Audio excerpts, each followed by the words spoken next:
If you watch this channel, you'll love us on Main, where we do deep dives into the greatest cricket stories every week at Good Areas. How did Virat Kohli play that shot? What is so weird about Neil Wagner? And explaining the incredible misery of being a New Zealand opening batter. Visit our Good Areas site today. Want to show the world that you not only love cricket, but that you know the game deeply?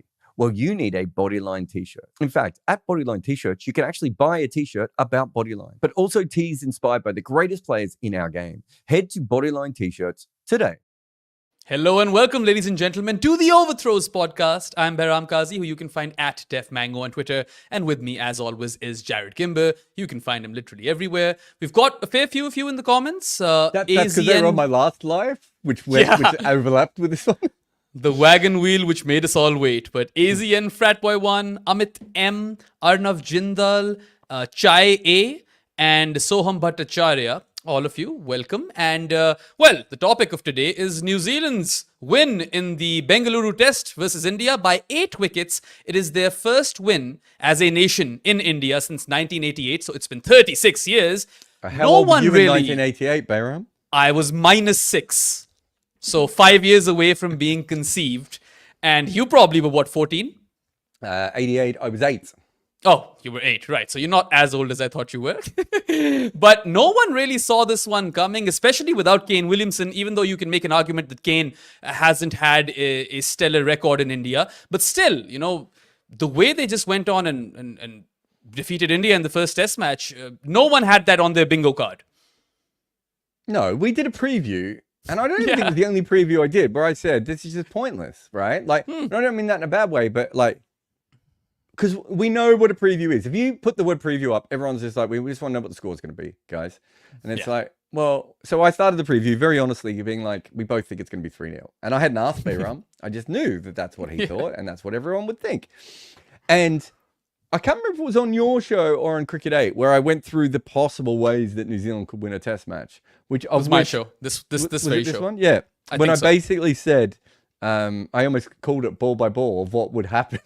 I think they scored. The only thing I didn't get was the Tim Southee bump at the other end. I said they'd have a run lead of about 120 to 140. And they obviously went a long way further than that. But so even the person who thought it could happen and had come up with a detailed plan of how it could happen did not believe in any way that it could happen. I remember when I was interviewing Ajaz Patel, like, he's like, if we all play our best cricket, blah, blah, blah. And I'm just sitting there going, like, I had to think to myself, don't smile weirdly, because it's going to look like you're taking the piss out of him. Right. Yeah. And I don't want to be in a situation where like I look like that, like I'm taking the piss, because he's supposed to think he can win, Behram.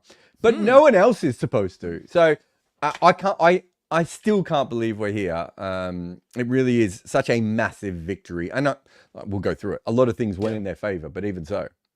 No, it was absolutely huge. Like I said, I don't think any pundit across the cricket media spectrum would have predicted this. No chance. And I didn't see a single person say that New Zealand would win a test. Absolutely. I think I can say the same for myself as well. But if you think about it, you know, India did ultimately, all things considered, lose this in the first innings. They got bowled out for 46. And a lot of people, you know, were blaming Rohit for the toss decision. But then Tommy Latham would have batted first as well. So I don't know if you can make much of that. But ultimately, you can make nothing of that. You can make nothing of that other than the fact that both teams probably thought the same thing, Behram. They thought it was going to seam around a little bit and that they would have been able to get through it and then still put on a decent total. Yeah. And as it turned out, both teams were massively wrong. But luckily for New Zealand, they didn't have to face any. I mean, the overnight rain and overcast conditions in the Chinnaswamy, you know, Bengaluru, they definitely played a part over here. India were bowled out for 46, which is the lowest total ever in Asia for any team, right? So this was... Is it? Yes, it was. I checked. Literally, I went through all the lowest totals in Test cricket. And I was like, where does one fall in Asia? And then I was like, oh, this is the lowest one, right? Because I was looking for some fun stat regarding it. And I mean, there were 5 ducks in there, right? Yeah. So they could have had a meal. The entire team could have had ducks that night. And it wasn't extremely... Hope they didn't go to a Chinese restaurant. But, you know, it was an extremely tough period to bat, right? The ball was doing heaps. It was swinging, it was seaming, there was variable bounce. I saw like extended highlight clips of just like every ball, and ball by ball, that looked like a nightmare. It changed later. It wasn't the same pitch, but any team, if they would have to bat in those conditions, would have really struggled. 46 you'd still think is a bit too low though. Yes, I think when you get bowled out for 46, there's a bunch of different issues that happen, right? Like you have probably a bunch of stunning catches that go against you. Almost every miss hit ends up in someone's hand. You bowl a bad ball and someone hits the ball straight to point, like all that sort of stuff. So it's definitely too low. But generally when you see that, and I'm talking about when it's top teams. So, when it's a poor team, you might just think to yourself, well, they're just not very good. Whereas obviously this isn't a poor batting lineup at all. And it's just a situation where everything came together. And that, we've seen it before. It reminded me perhaps the most of the South African Australia test match where both teams collapsed back to back. What was that? Cape Town? It was Cape Town, right? I want to say Cape Town. Yes, I think you're right. This is the Phil Hughes. No. This is the Sean Marsh game. Yes. Was it? I think so. No, I don't think it was Sean Marsh. That was Pretoria. I think this was the one when South Africa chased a big total. Did that? I can't remember. Anyway, was it? Anyway. It was a game of cricket that happened. But sometimes you just get that sort of confluence of events. And most of the collapses I've seen in the last few years where teams have been bowled out for 30, 40, 50, 60, 70 have been that, right? It's literally just been that instead of playing and missing, you edge. And sometimes it's as simple as that.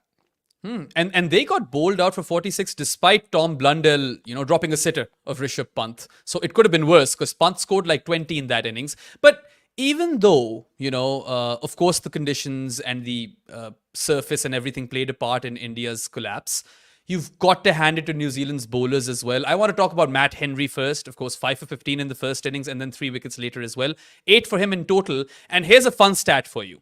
In 12 tests since the start of 2022, Matt Henry has 66 wickets at 22.5. Compare that to his first 14 tests, which are like from 2015 up until the end of 2021. And he has like 37 wickets at 46 plus. So he's been one of the most improved bowlers for New Zealand.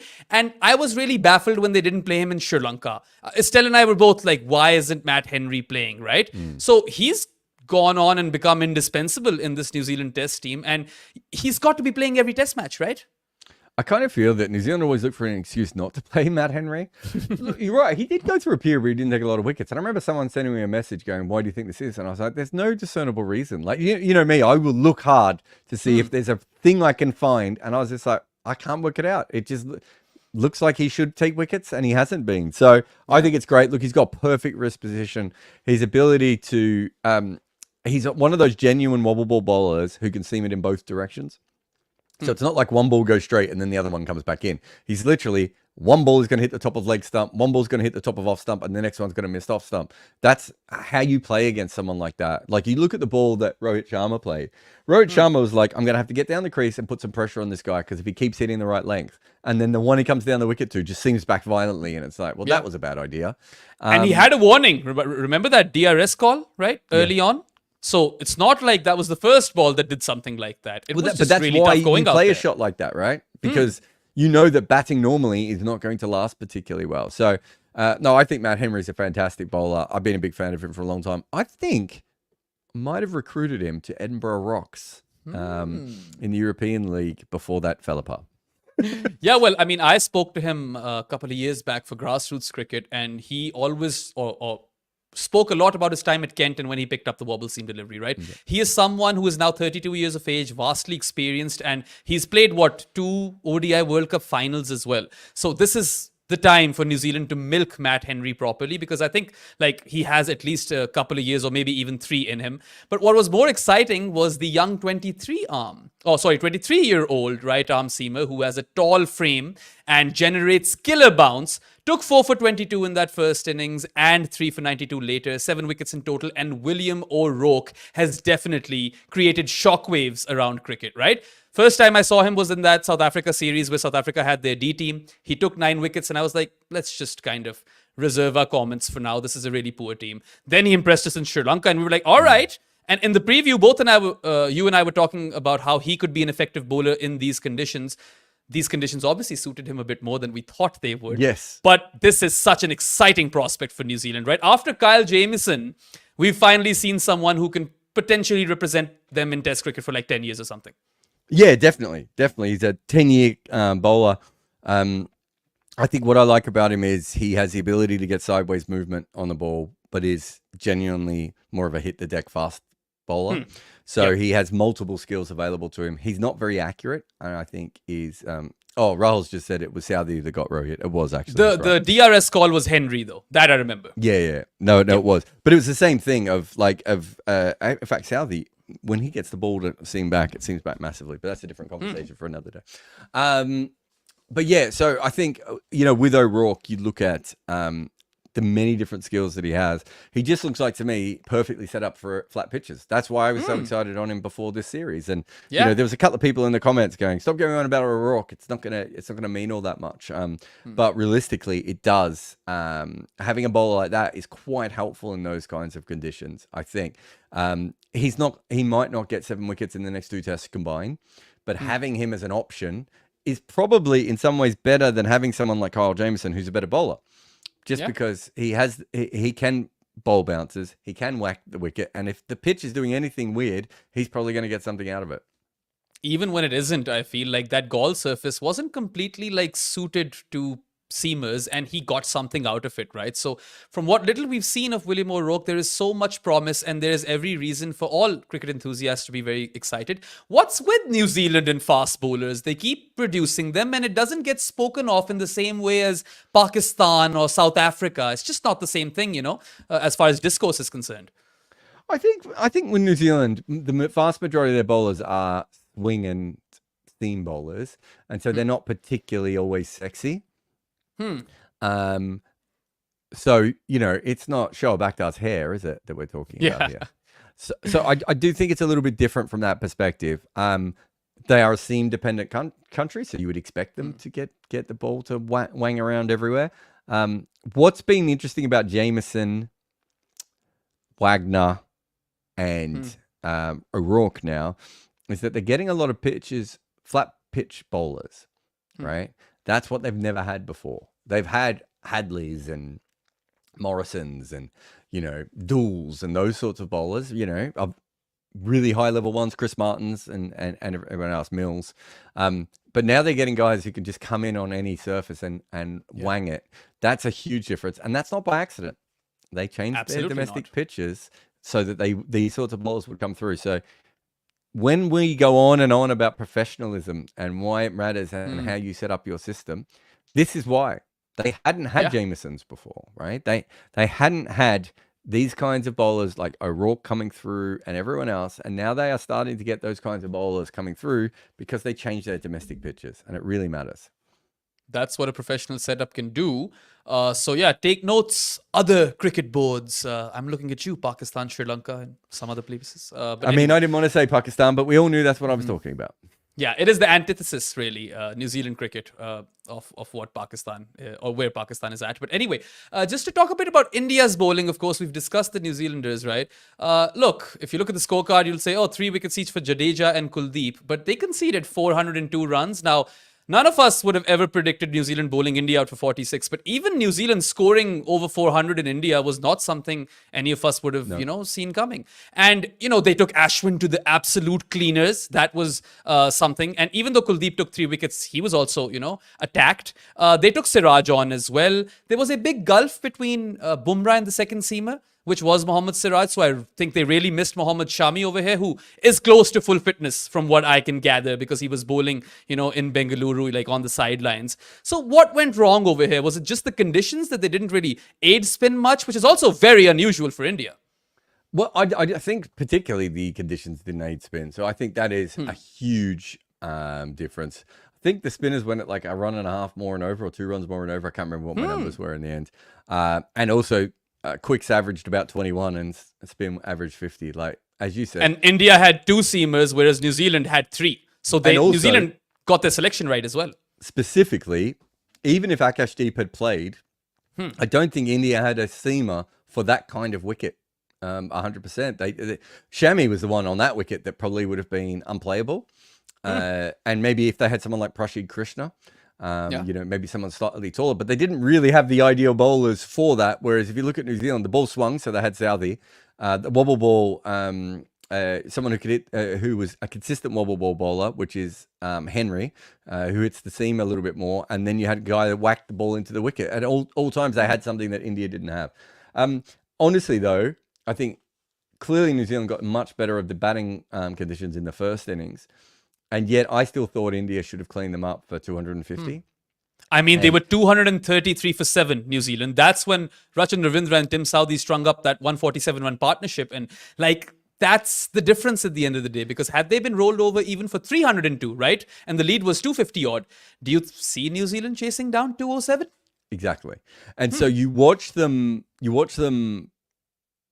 he basically, what Rohit did, and it's funny, everyone is attacking Rohit for all these random things that aren't really his fault, or are just a normal thing that a captain would do. Yeah. But he didn't notice that the wicket wasn't assisting the spinners all that much. And he didn't think that Southee didn't want to face Bumrah. So when Southee comes in, he had to say to Bumrah, we need you to bowl a 3-over spell here. If you bowl a 3-over spell here, we will do everything we can to make as many runs as possible so you don't have to bowl for a while. And hopefully in the next innings, we won't need you as much because the spinners will be able to come back. Yeah, he didn't do that, and because of that, Southee got set, and Southee ends up making runs. So I still think that the actual total that New Zealand got there was a little bit dependent on the conditions changing, but also India didn't quite get it right, and they probably backed their spinners on a wicket that spinners just never looked all that threatening. I mean, maybe towards the end when Jadeja was bowling into a mushroom pot. It looked a little bit threatening, but the rest of the game, I was like, I did a podcast and Chet Narula was like, oh, Kuldeep didn't look that threatening in this game. And I was like, but no spinners did they? Like that, when it comes down to it, it was very, very tough to look threatening on this wicket. What did Ashwin get? 1 for 96 and 16 overs? Something like that, right? It's ridiculous. And he didn't look good in this game. Yeah. And I don't know how much of that is just the wicket wasn't in his favor. And, Rohit almost forgot that Ashwin existed. Yeah, I mean, someone had posted Ashwin's 4th innings figures in Bengaluru, and they were quite decent, and he didn't even really try, Ashwin, so I was a bit baffled by that. And I mean, it's not just the bowling performance. I would say the gulf in the fielding efforts of both teams was quite apparent as well. Sure, Blundell dropped Rishabh Pant early on in the first innings, but look at all the catches they took, right? The Henry one, the Conway one, they were just phenomenal in the field, really spectacular. And India, on the other hand, they dropped several catches. Rohit Sharma also, a couple, right? One of those slip catches went between KL Rahul and Virat Kohli. They missed a run out or two from what I can remember. So, just if you compare both sides, New Zealand were really switched on in the field. And with India, you felt like, I don't know what's going on over here. This is a bit sloppy, a bit lazy. Yeah, it's weird, isn't it? Because it feels like first test of the series, they just can't. Remember Australia in the heyday always would lose the last test in the series if they were going to lose the test. Of just got to the end of the series and they're like, we've already won. We're just playing with our food now. We don't care anymore. And Mark Butcher will play in incredible innings, or someone would come from nowhere and take a bunch of wickets that no one was expecting. And India's like the inverse of that. It's like they almost need to lose the first test to focus and suddenly realize, okay, great. How many people right now would pick New Zealand to win this series? It's still got to be less than 10% of informed cricket view would say that New Zealand could win this series. You could say that they have a better shot now, but that's because they've won a game, right? It's not because conventional wisdom is suggesting by any means that New Zealand can win another test match over here. Even if New Zealand won the next test match, into the third test match, India would still start as massive favourites. Right? It wouldn't change the betting markets. It wouldn't change the the wisdom of what is happening here. And so they were a bit loose, India, at times. And that's another reason you get bowled out for 46, right? If you're not ready for that, I mean, no one knew what that wicket was going to do. So when it comes down to it, if that was, I got a message actually, you like this. Someone said to me, I think this test proves that if the West Indies toured in 1984 with their great lineup, that they would be able to beat India. And I'm like, well, if they played on this test, they'd win. Yeah. Hey, What are we Most talking teams about? with good fast bowling attacks would win in this particular test match because the conditions are very un-Indian-like. I would say this is, and I know we're going to do a podcast on this, but I would say this is the most friendly conditions, seam bowling conditions New Zealand have ever had in India. Yeah. Save your breath on that because we do have a footmarks coming up, which is honing in on how New Zealand won a test match in India. So you guys can stay tuned for that. It'll probably be out tomorrow. But, on the fielding, I mean, if Jadeja is also dropping a catch, then that goes on to paint a picture, I suppose. But overall, just before we go on a break over here, we all speak about how India have not lost a test series at home since the end of 2012 when they lost to England. And since then, 11 or 12 years almost now, they've only lost 5 test matches at home. But, Jarrod, since the start of 2023, they've lost 3. And it's always been the first test of a series. So that's a trend which might suggest that, look, even though this is a golden generation and you've got Bumrah and Ashwin and, Jadeja bowling in the same attack and all at their peak, it is still an aging team. And we might get a loss here and there more frequently now because building a dynasty like the West Indies did is tough work. Yeah, I mean, I'm sure if you look at that, because it's just not as many wins, you would have an issue. They lost against the Bazball team. They lost against a very good Australian team who were the World Test champions at the time.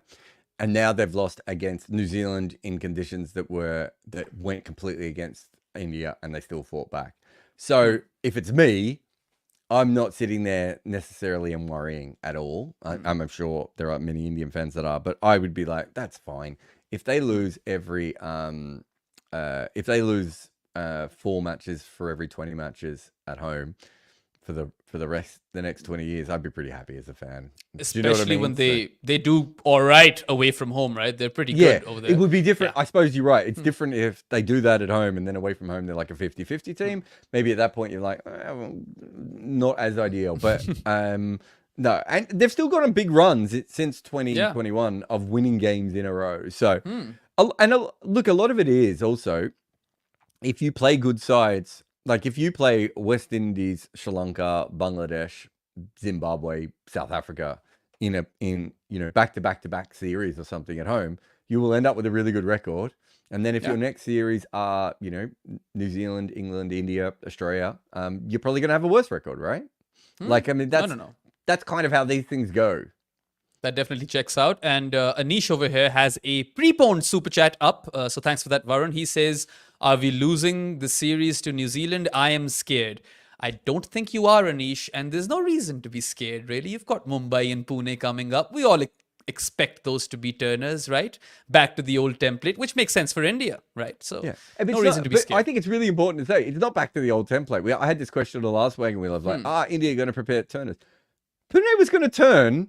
No, but if this test match ended up with just a bunch of players in a pit of tar, right, slowly drowning, right, trying to get up above the tar level, Pune still would have spun, right? If India had won this test match by an innings and 10,000 runs, Pune still would have spun, right? Like most wickets in India spin. This one didn't, and because of the conditions, it was a bizarre match.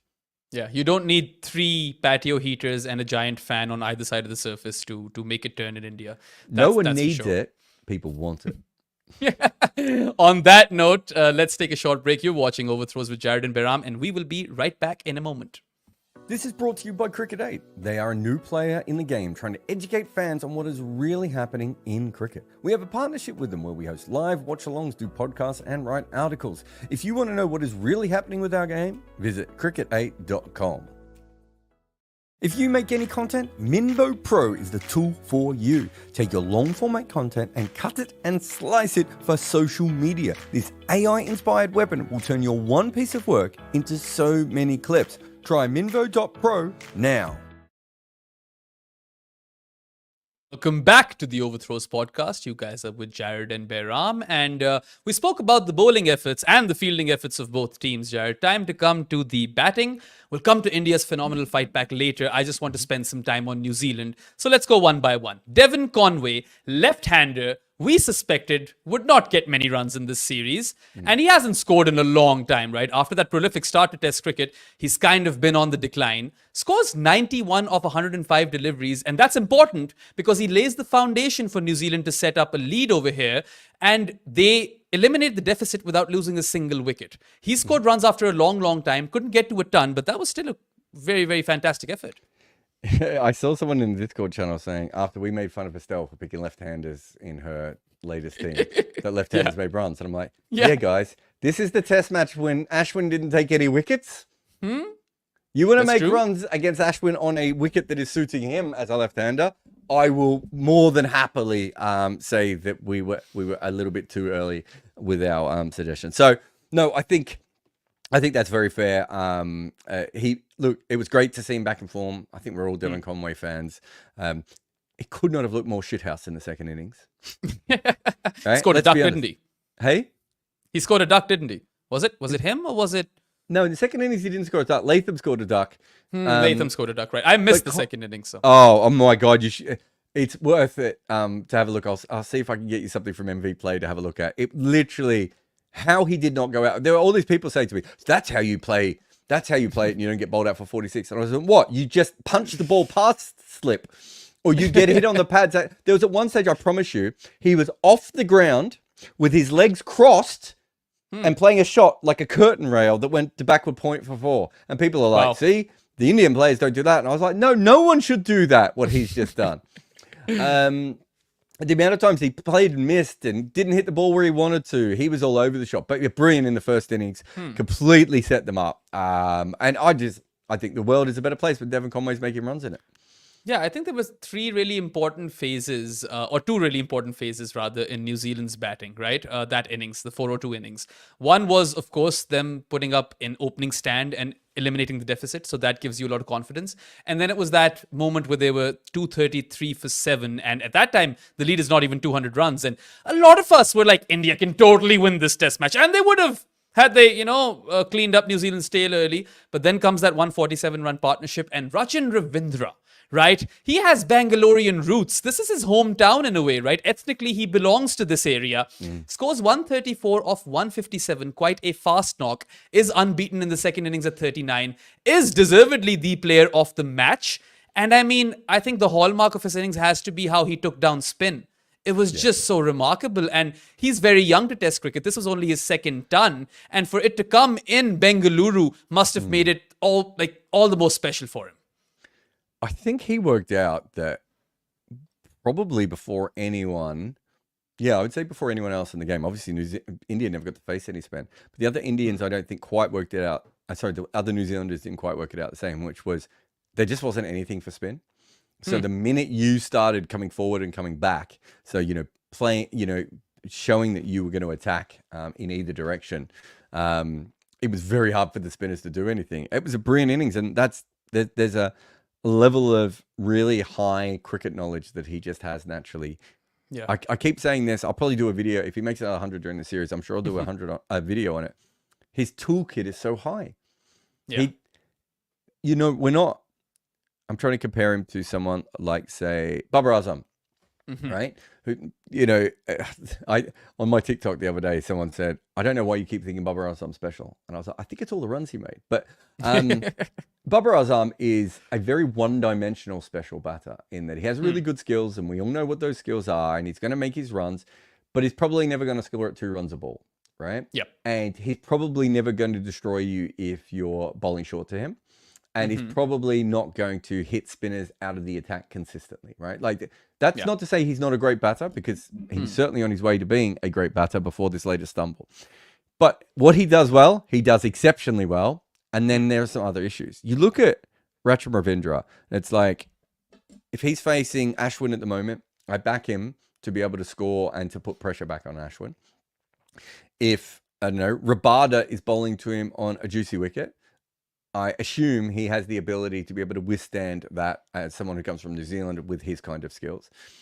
He can attack, he can defend, he can play the short ball, he can sweep, he can drive, he can use his feet to spinners. Like, all these tools that we're putting together, it's like, where do you bowl to him? How do you bowl to him? Now, it might be that in the next 6 months, the same with Jaiswal, we start to work out, oh, okay, no, there is a couple of things we can find. But there are very few players with his natural hand-eye coordination and technique who can play kind of every shot to every ball. That isn't a very normal thing. Very great range, very, very high ceiling. We've seen how quickly he can kind of play and attack the ball in the ODI World Cup and the IPL, right? He was giving Chennai some starts. He's really, really impressive. He's only 24 years of age, so he's far from that age of batting maturity. Maybe it comes quicker for him, right? And he's a left-hander. And really, the hallmark of his innings, like, sure, the conditions eased up. No one's like discounting that. Obviously, they did if New Zealand scored 402, but that was one of the better hundreds that we've seen from an overseas bat in India because he maximized, those conditions to his benefit. He left nothing else out on the table. Like, I mean, if you talk about executing a plan to perfection and then building partnerships in crucial phases, that's what Rachin did, and that's why he probably bagged that Player of the Match award as well.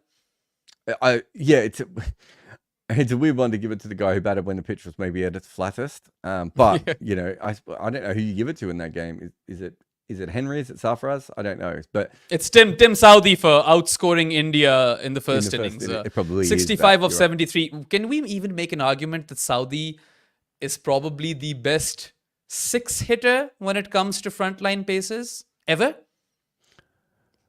So you're not counting Dev, Stokes? I'm not counting both of those guys because they're all-rounders. And I'm not going to throw Wasim in this either. No. Yeah. And not Flintoff. So anyway, okay. How far can we push this? Is Tim Southee one of the best number 10 or 11s in the history of cricket?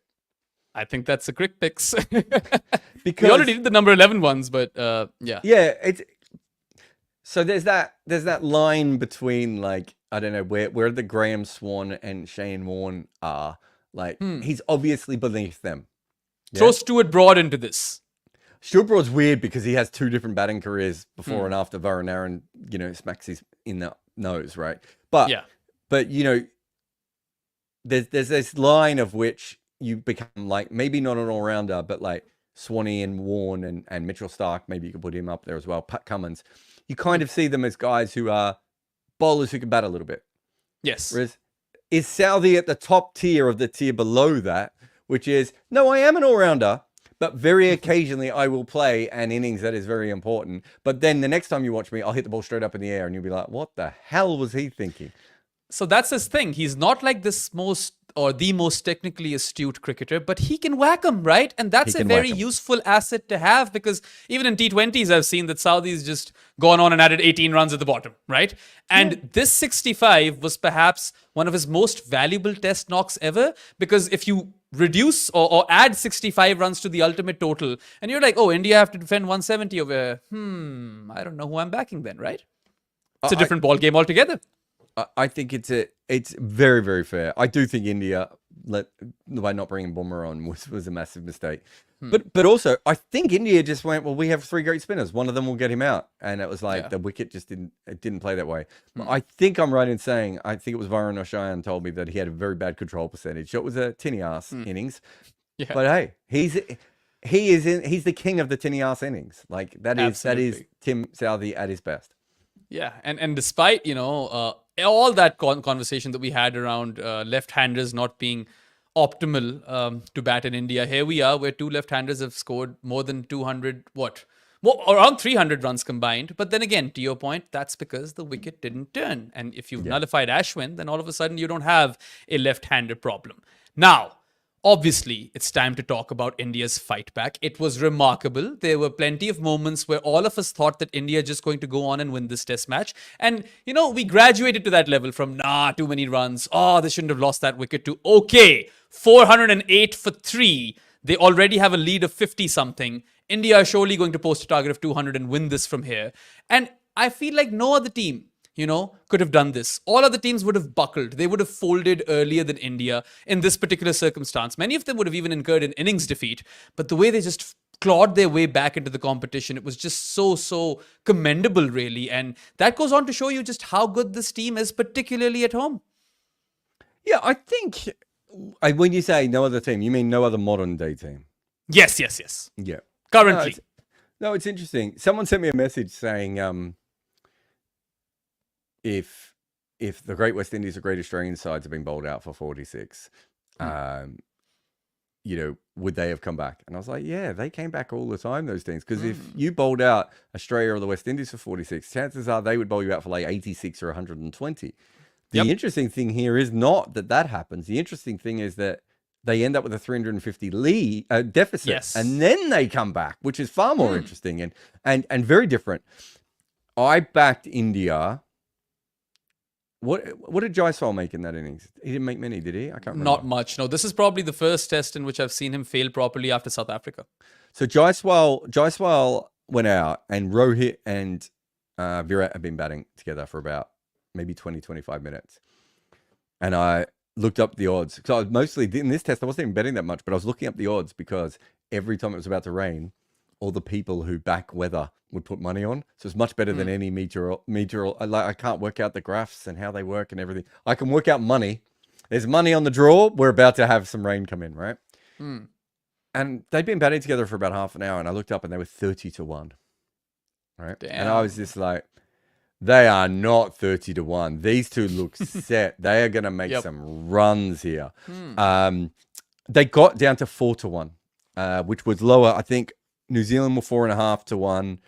Sorry, not 4.5-1. They got into fours, I should say, not 4-1. And New Zealand were 4.5 at that stage, but the draw was the favorite because it was another period where it was about to rain. And it was like, it was so clear that they were coming.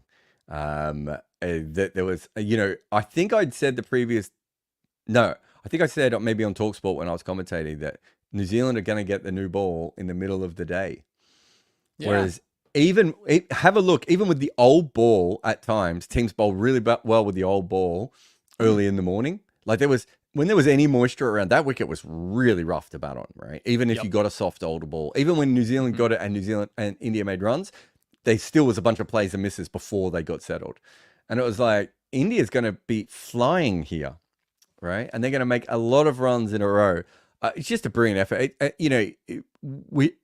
For me, if I'm an Indian fan, I'd be like, that almost proves it more than anything else. You can get bowled out for 46. You can then have 350 runs deficit, and you can still come back from that. You are a legitimate cricket team. There are not many cricket teams in the history of mankind. And remember when I put the bet on, and it was partly because it was 30-1, but I probably would have put a bet on anyway, because the way they were batting, I was like, they're coming.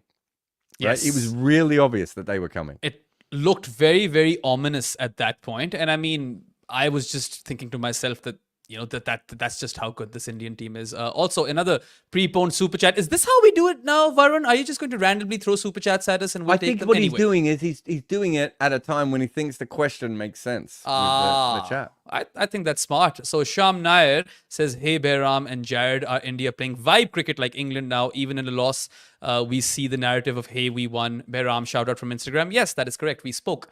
No, I don't think they are playing vibe cricket. They are playing according to the situation. And at times where they feel like they can attack, they do that. We saw that versus Bangladesh very recently, right? And if you look at New Zealand, they batted at like 5 runs and over. Was it? Something like that?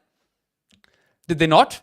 Yes, I think they did. Yeah, I think outside of India's first session, I think all the run rates are up. I think what he's saying with vibe cricket, though, partly is what you've said, but he's also, what he's saying is India have taken a moral win out of this, right? They have. They've taken a loss. They have taken a loss, but they were 350 runs behind on the first innings, and they became favourites in the game. I mean, imagine that they got bowled out for 46, and here we are, having this dedicated session to praise them, right? Their batting specifically, exactly. Right? So specifically the batting. I think it'd be silly not to praise them after that. The ability to come back, and that's what we do on a channel like this, right? We do proper cricket analysis. So someone got really upset with me. He sent me a message saying that I was sprouting pro BCCI propaganda about the balls being changed. And how that's interesting because you get the opposite as well. Yeah, of course. I mean, not too worried about this. But the point being, I was like, no, you've missed what we do on this channel. We analyze the cricket. The ball was changed because Rishabh Pant hit it out the ground, and that new ball did more than the old ball. That is a story that we tell. And the same that we're talking about now, the story that we are telling right here is that throughout the history of cricket, the chances of many teams being 350 runs behind and storming back into the game, there's only a handful of sides who would ever have had the balls, the confidence in themselves to be like, yeah, we're 350 runs behind, but this pitch is playing okay. We'll have a lead soon, and maybe we'll declare 150 in front, 200 in front. Yeah. Most teams, I feel, at least in the current climate right now in international cricket, would have folded earlier in the piece, and India took it right down till the end. Even when they had posted a target of 107, there was a place somewhere at the back of your brain where you were like, maybe India can defend this, right? That's just because they have been such a outstanding team in Test cricket. All right, since you mentioned Rishabh Pant 6, I was watching that in the Pro Sports studios, and when he hit it, like that was also a new ball, wasn't it? They had taken the new ball. He went down on one knee and he basically smashed it beyond the roof of the Chinnaswamy. And if someone hasn't seen the Chinnaswamy, this is a tall stadium. This was probably a 110-meter six at the very least. And everyone was talking about it. I was tweeting about it, whatever. But it's interesting how that ball change then triggers an Indian collapse. And they go on from being 408 for 3 to 462 all out. So they've lost 7 wickets for 54 runs. People are saying the second new ball did the trick, but I just feel that the ball change did the trick. And we've seen this, the same thing happen in the Ashes not too long ago where, who was it? England changed the ball? Yeah. I think so. Australia were chasing with Head and I can't remember who was playing with, maybe Marnus, and they were going really well and they changed the ball. So they lost 1 wicket with the second new ball. So Sarfaraz hit one to point. Sorry, cover, I should say. And then it was swinging, but it wasn't seaming all that much. And for whatever reason, in that ground, the swing, even though the swing was quite there, no one ever seemed to go out to swing in this game. It was like, if you got the ball to swing, you just played and missed. And if you got the ball to seam, you're out LBW or caught behind. So there was a big difference, I think, there. And he hits the ball out of the ground and they lose whatever it was, 6 for 37 from that point onwards. Yeah. But for me, it's like, that could be a fluke, right? But that's not what happened. Me and Varun had a look at the ball. We had a look at the data, and it basically almost doubles the amount of seam movement when they replace it. Right? Yeah, so there's your evidence, right? That ball did more. A bit on Pant, though. Of course, there was a bit of an injury scare. He wasn't keeping wickets, so I hope he's fine. I hope they take good care of him because Bumrah and Pant are 2 players that India will really need in Australia. But, goes on to score that 99, was a very mature knock and had, heaps of impetus as well, just like we're used to Rishabh Pant batting. Here's an interesting stat, though. 6 test stuns for Rishabh Pant. 7 scores in the 90s, gets out in on 99. So do you think he is a victim of the nervous 90s, or is that just pure coincidence? No, I think I can't remember a play since Michael Slater that I thought this guy actively changes. This guy has an issue, and it's quite clear watching him bat that he has an issue in the 90s. So the ball before he goes out, he hits the ball to mid-wicket, and I was commentating at this time. Hits the ball to mid-wicket. And remember, at this stage, he'd barely been running, right? His knee was getting quite bad. And he just sprints. And I was like, why is he sprinting? It's the end of the over. Surely he wants to strike. And then suddenly I was like, oh, he's on 98. Of course he wants to come back, right? And then he almost runs out KL because he hadn't been running fast for any balls. And suddenly he ran really fast. And KL had just started jogging, which is more than fair at that point. And so he almost runs him out. And then they showed his face and he was grimacing. He was grimacing because I think he'd hurt his knee again trying to do that. And also, I think he was really upset that he hadn't got the run. And I was like, what are you worried about? Like, next over, you'll just bring it up. That was not in his head. You could see on his face that was not in his head. So I do think he has an issue there, yeah. Yeah, well, my advice to Rishabh Pant, not that I've played the game professionally, would be to just go for another one of those, down on one knee sixes, cross-batted shots, and you'll be fine. You know how to fix this, and we've talked about it before. You don't celebrate 100s, you celebrate 150s. The Michael Clarke rule is the smartest rule in cricket. It's a genius way of working that out. You don't worry about 100s.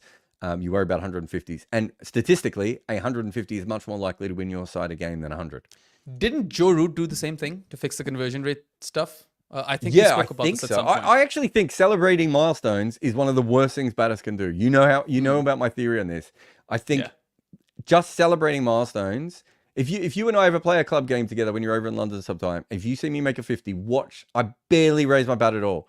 Because it doesn't matter to me. The overall runs and the position of the game matters. No, you're wrong, Jarrod. When you when you get 250, you will retire out because that's what you're used to, right? From your Well, that's what I used to do when I was cricket young. days. Yes. Yeah. I mean, but that essentially, I don't want to even know what my score is. And I was thinking about this before of Rishabh Pant's obviously someone who spends a lot of time looking at the scoreboard. I think most professional batters do, if we're being honest. Maybe that's something else. He just needs to take it away, right? At the end of the day, he went out in a period. Maybe it was that replacement ball, and he got a ripper from Will O'Rourke.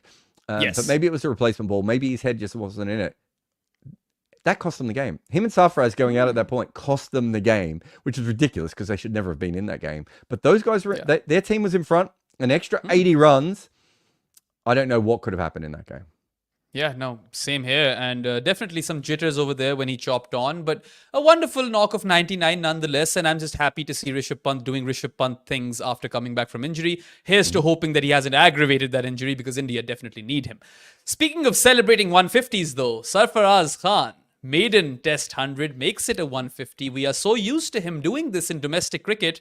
And he showed glimpses, right, when he played England. He scored 350s then as well. But this was the knock that really defined, the start of his test career at least. Someone who's toiled hard in domestic. I think his first class average is like 69 point something, right? And he might be a bit overweight. Sorry. But he's done extremely well in the Ranji Trophy and now for India as well. And there were a lot of commentators talking about how he idolizes Javed Miandad. And Sanjay Manjrekar also mentioned this, that Sarfaraz reminds him of a 1980s Javed Miandad. And because you've studied Javed so closely, I really want to pick your brain on this. That's really... So he said he's inspired by Javed Miandad. Someone said this on commentary. And I reckon that it must have been his dad who would talk to him about Javed because Sarfaraz wouldn't have been born. That's so interesting because I didn't bring it up on TalkSport, but I was going to go into this long thing about how the batter he most reminds me of is Javed Miandad. No way. And then I thought to myself, there's no way he would have seen him. But he's really smart and his brain is always ticking at such a high level. He's a passionate dude as well. Really brings out the celebration. But you look at his batting as well. It's like he's always 1 or 2 steps ahead of everyone in any situation.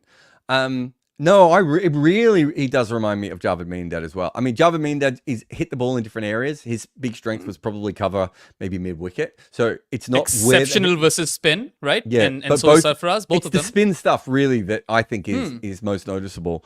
And also though that they see the ball so early, both of them, that they are going to hit the ball where they want to. So many. I put up the reverse V graphic to show that where Sarfaraz scored. Everyone's like, he won't be able to do that in Australia or in England. I was like, he's definitely going to do that in Australia or in England. Whether he's successful on it, I'll give you that. But he's going to do this, and I'll tell you why he's going to do this. He sees the ball so early. He's going to hit the ball exactly where he wants. He, to me, is very much a combination of Steve Smith and Javed Miandad, right? Interesting. Now, I don't want to say that means he's automatically going to be a great batter, because that's not what I'm talking about. But I'm talking about hand-eye coordination. I'm talking about technique. I'm talking about where he hits the ball. I'm talking about the way he thinks of batting, the way he plays spinners specifically. I see comps between those two guys, and that's not two. Those are two guys who went on to be great, but weren't always the most technically correct players, who weren't always the most repeatable players. And in Javed Miandad's case, I think it's fair to say, compared to Smith anyway, he has a couple more holes. He's still top 30 batters of all time. Like, he's not a dud. But there are a few things that Javed Miandad did struggle to do. And Sarfaraz might end up like that, but yeah, he is playing. He bats. The reason he plays in the reverse V is because he sees the ball in a way that a normal player cannot. Right, and the same way that gifted. Yeah, the same way that when Steve Smith hits everything to the leg side, it's because he's seeing the ball in a way that others don't. And you know, the famous Javed Miandad story was Javed Miandad would get bored when they put all the fielders out, and so he would start batting poorly on purpose to try and bring fielders back in, right? And it's like, that's the sort of stuff I could see Sarfaraz trying things like that of like, oh, good, you know, and you see it with Steve Smith sometimes, you go, oh, good ball, right? And it's like, does he really think that's a good ball? Or is that his way of like trying to, you know, play in the mind of the bowler and everything else? So I mean, that's what Javed did, right? He was shrewd and he would get underneath the opposition's skin, and we're yet to see if Sarfaraz has that to him. But the celebrations definitely tell me that he is a passionate character, and he's earned his stripes in domestic. His father has worked a lot with him. His brother is super talented as well, Mushir, who currently is injured. I believe he had an accident, but this is a very talented family. And I'm really over the moon for him because we spoke about how, he might deserve another shot over here because KL Rahul came back from injury, and we'll get to him later anyway. And he has impressed. So despite the fitness issues, and we don't really know how well he can do versus pace, he's definitely, made himself undroppable at this point. He's challenged the selectors that, all right, now go on and try and drop me. I've just scored a 150 in a pressure situation. So all of that stuff augurs really, really well for him. And just to kind of finish up on India's batting, the second innings, or their second innings, which was the third innings batting, Rohit got 52 of 63, so another Rohit-esque start, didn't carry on. And Kohli got 70, got dismissed on the final ball of that particular day. These two weren't particularly in form versus Bangladesh. They are a lot older now. You can make a case that Kohli's past his prime. We don't really know about Rohit because he's activated a new mode. How important is it for these two guys to be scoring runs when the Border Gavaskar Trophy is right ahead of you?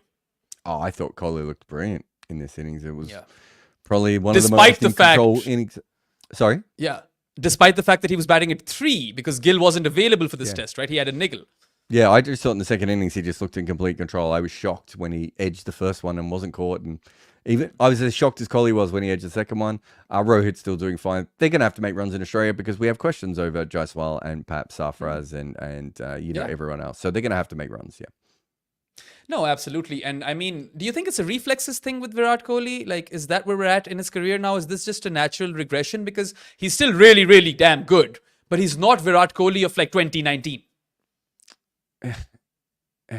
People change. And I don't mean reflexes. I mean, literally, I think in his peak era, the only thing that mattered to him was being the best batter in the world. And I don't think that matters as much to him at the moment. And I think he's trying to refresh himself. But as I just said, I saw the way he batted. I thought that was as good as I've seen him bat in a very long time. So I have absolutely no issues with him based on the last innings I saw him bat in. So I don't know. I was kind of thinking about this, and I think there's a lot of difference between the number 3 and number 4 positions in Test cricket because you get to face the new ball a lot sooner when you're batting at. Yeah, it's first drop. That is the difference. It is challenging, right? 12 overs is significant. So why not? If KL Rahul is this plug and chug cricketer for India, which they slot in everywhere, and he doesn't have a defined role, and he's just versatile, so they keep selecting him, then why not make him bat at first drop and just leave Virat at number 4? Why not? Oh yeah, I mean, who knows what the conversations were there? Maybe Virat wanted to bat 4. I bat 3. I find it hard to believe that Virat would be moved if he didn't want to move. Yeah. I suppose that's also fair. We've got Mumbai and Pune coming up. Your man or your boy, Washington Sundar, has been called up to the squad because he scored like 152 at number 3 in a Ranji Trophy game. Also, with all these left-handers, India could do with a right-arm off-spinner, right? Do you think he'll get a game over here? Because I do suspect that, both the surfaces in Pune and Mumbai will aid the spinners. If they don't, then this will be, I don't even know what India are doing then at that point. I don't see any reason why Washington would play in this Test match because really? if you want a tall off spinner, you have a better one in the side already. He's not different enough from Ashwin to be played. I would play Akshar or Kuldeep again, probably Kuldeep again. If they make a change to their spinners based on that last Test match, that is a huge mistake because you're making a change to your spinners on a pitch that spinners weren't suited. Yeah, let's see what sort of combination they go with. I'm not sure if Bumrah is going to get rested in this series anymore because all of a sudden they've lost a Test match and they'd want their full-strength team to be out there playing. And the Pant injury scare doesn't help either. So this is an interesting predicament that India have now because they've got 5 Test matches in Australia coming up where they want Pant and Bumrah at least in every single Test match. And you won't be able to rest Bumrah now. So that's a tricky situation, isn't it? Definitely. I feel like 80% of our life is talking about whether Bumrah will be rested or not. I wonder how he feels about it. But yeah, it is a tricky situation. But if he's feeling healthy, maybe they can get him through. He didn't actually bowl that many overs in this game, although it was a big long spell in the second innings.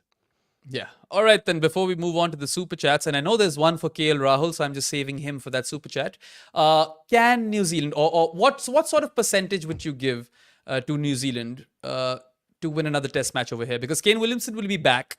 Ish Southee is now in the squad, even though I don't see him getting a game. And it is more possible than before, but I still just don't see it happening. I see India winning this 2-1. Yes, I would say 70% likely India win this series 2-1. Maybe 15% it's 1-1 and 15% New Zealand steal a test match again.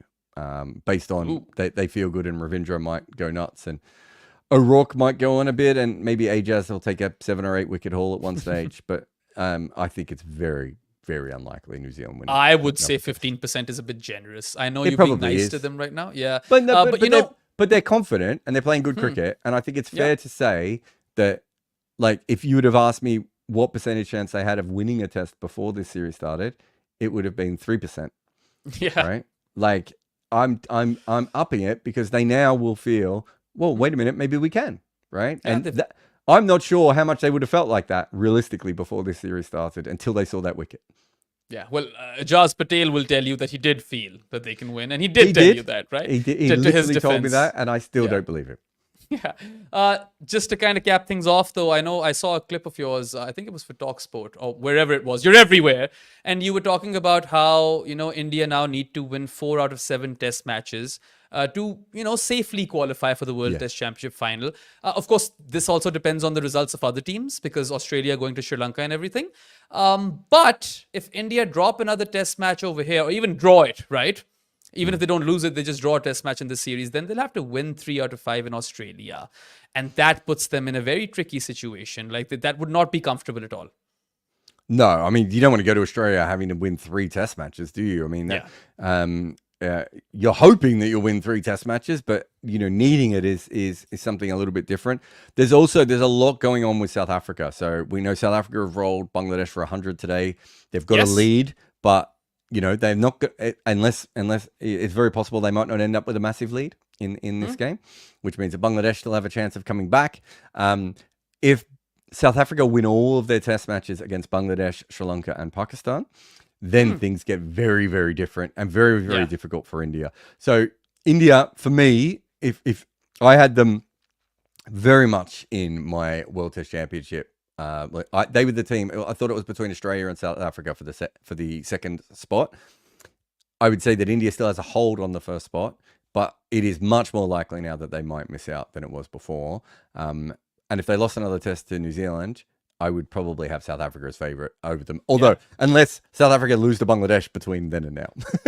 I mean, if betting was legal in Pakistan, I'd still bet money on India to make it to the World Test Championship final. But it's gotten a bit more tricky for them now, and they cannot afford a slip, at least in this series, because Australia will be challenging. We know that for sure. And because that's the last tour or last run of Test matches at the end, right at the fag end of this 10-game corridor or little window that they've had, that doesn't help because some of those guys might be injured at that point.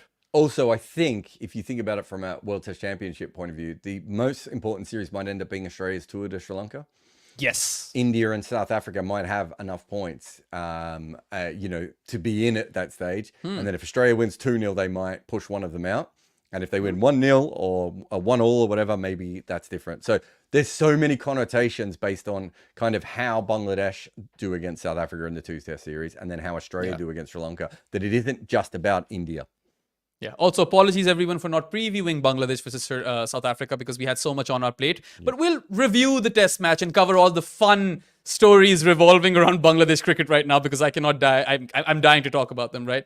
All of the Shakib drama and the BCB. Anyway, I think that kind of wraps up all the talking points. Let's have the remainder of the Super Chats, Varun. So first one is TSC Photography Lover says, what happens if India loses a series to New Zealand and then later to Australia as well? Will this result cost them a final spot? A big fan of the show. Well done. Thank you. I think we've answered that, really. They need 4 wins. Yeah, if they lose the series to New Zealand, I don't think they can qualify. Or, sorry, I shouldn't say that. Then they would need a bunch of things to go their way. If they lose the series to Australia, that's fine. But they have to... I think they have to at least draw 1 test and win 1 test and probably win 2 tests to be 100% sure. Also, you'll have to keep a keen eye on Sri Lanka and South Africa, where those results go. So Sri Lanka are the most important team now because they play Australia and they play South Africa. Yeah, so it's going to be very, very interesting right at the end of this World Test Championship cycle. But yeah, I mean, it makes for compelling viewership. I'm excited. You guys should be excited. And let's have another Super Chat. Varun. So finally, the KL Rahul question. Sham Nair once again. He says, so on KL Rahul, would you play him again? Or if he went in the auctions, would anyone pick him? So someone would definitely snap him up in the auctions, maybe for not that big a prize money. I think we've spoken about this before, Jarrod, of how he's such a versatile cricketer. He can keep if you need him to. He can open if you need him to. He can bat in the middle order or low middle order if you need him to. But he has come under heaps of scrutiny. There's this clip circulating in which he's touched the surface and then kind of rubbed it on his jersey. And people are like, oh, this is him saying goodbye to Test cricket. And I'm like, come on, hold your horses. It's probably just something that he does. And I was looking up his numbers because we all try to like, you know, he gets so much flack that I always kind of am on KL Rahul's side. But I looked up some numbers, and in 12 test matches since the start of 2022, he's averaged 25.7 with the bat. And that is not particularly acceptable. No. Look, he struggled. He struggled when they made the pitches spin more in India. That hasn't suited his natural strengths. But he did make that 100 in South Africa when it looked like no one else in India was going to be able to do that. So it was a fluid 100. It was a magnificent 100, really. And amazing. Fans in general overemphasize someone's potential and they underemphasize someone's utility. Those are the two things that fans do in general. I'm like, this guy could be the next greatest batter of all time. We have to get him in the side. And it's like, and this other guy, well, he doesn't have a particularly good average. I know he can bat in kind of every position and he's been made to do all these things that he can wicket keep as well, but he's a dud. That's not how putting a professional sporting team works, right? So from that perspective, from that point, KL Rahul is still useful to India. He wouldn't be there if they didn't think he was useful. Like, it's not an accident he's around, but it's also not an accident that he's not always first choice. And despite the fact that he's averaging 25.7 in his last 12 test matches, look, there's 100 in South Africa where no one else could really play. He kind of counterattacked. I remember that 150 odd in England when he was opener. He has decent numbers away from home. I haven't checked them, but that's what I would think. And I would expect KL to be at least a part of the squad that tours Australia because they might need him at some point. Maybe he doesn't start, but they might need him. And Soham Bhattacharya, of course, over here has another super chat related to KL Rahul. He says, what flaw do you see in his game that causes him to average 35? His test career baffles Soham because when he sees him bat, he looks like he should average around 45. Look, massive potential, great talent. We're all here to agree that he hasn't fulfilled the talent that he has or the potential that he has. But look, I still think he's a valuable or useful ODI asset. He can keep wicket as well. And you'd keep him in and around the test squad. You can make a case that Sarfaraz replaces him in the starting 11. But then again, I feel like he's criticized more than he deserves to be, although he, at this point, does deserve to be criticized.